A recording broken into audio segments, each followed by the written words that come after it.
Hi everyone, welcome to Prepping Essentials. Wanted to do a video today on the subject of getting started with your emergency water storage. So here we go.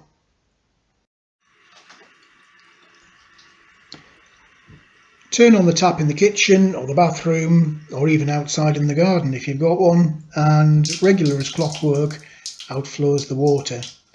We take that pretty much for granted here in the UK.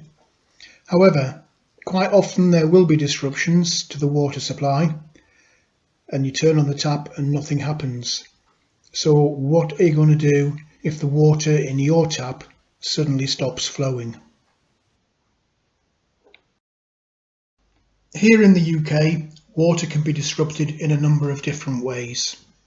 During the winter time, it's quite common for water pipes to freeze. Usually this is small scale and will only affect a single house or a few houses in a street. Both summer and winter, mains water pipes can be damaged and burst. Whenever this happens, it can lead to several streets or even an entire town being without water for several hours, or indeed, in some cases, for several days. During the summertime, and we've seen this more often in recent years here in the UK, there's insufficient rainfall to keep the reservoirs and the lakes topped up with water. As the summer progresses, the water level in the reservoirs gradually gets lower and lower until the water companies start imposing rationing or bans, such as a ban on sprinklers in gardens or a ban on water use by car wash companies. And in some cases you might even see water being turned off at the mains and standpipes being erected in streets and households collecting their water from the standpipes rather than in the taps in their home.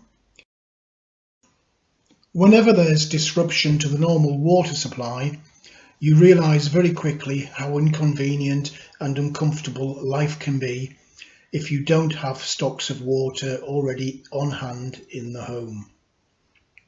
This is probably one of the first things that anybody new to prepping should make as their priority task, that of setting aside bulk stores of water. The quickest and easiest way to do this is to simply pop down to the local supermarket and buy packs of bottled water. There are two disadvantages with this. First is price. As you start to build up a stock, you quickly realise that the cost of buying bottled water from the supermarket is way more expensive than it would be were you to buy some containers and fill them in bulk from your taps at home.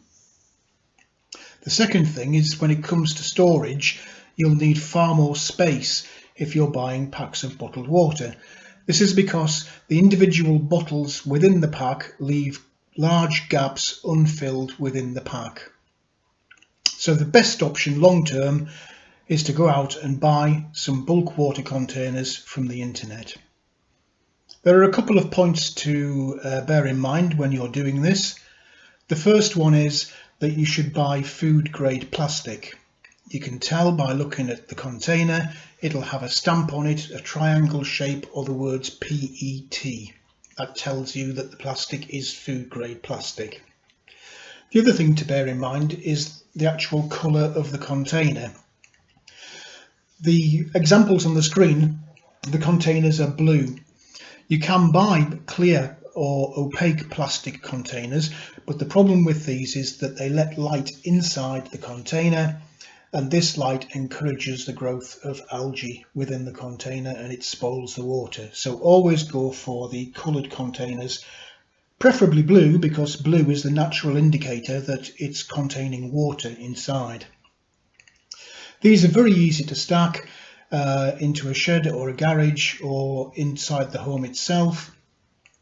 The example on the screen, those 4 containers, you have there 70 litres of water, which equates to 3 weeks drinking water supplies for a person. A couple of last things to think about. If you do know that there's going to be disruption to the water supply, Make sure that every available container is filled in the home beforehand. That means dragging out various pots, pans, buckets, empty containers, and filling them from the tap so that you can put those to one side. Take a look in the bathroom. Give the bath a quick wipe out to get rid of any soap residue, and then fill the bath and the hand basins full of water. You can actually buy designated storage containers that fit in the bath. It's like a plastic balloon. The example on the screen is called an aquabob. You can get those on the internet. They're extremely compact when they're rolled up and unused, take up very little storage space, but when you unroll them and start to fill them from the bath, you'll quickly see that you're getting several gallons of water of additional storage in there. And of course it does lessen the risk that you accidentally knock the plug out the bath and lose all of that precious water that you've been storing. Anyway, that's it for this video. I hope you found something useful that you can take away from the video.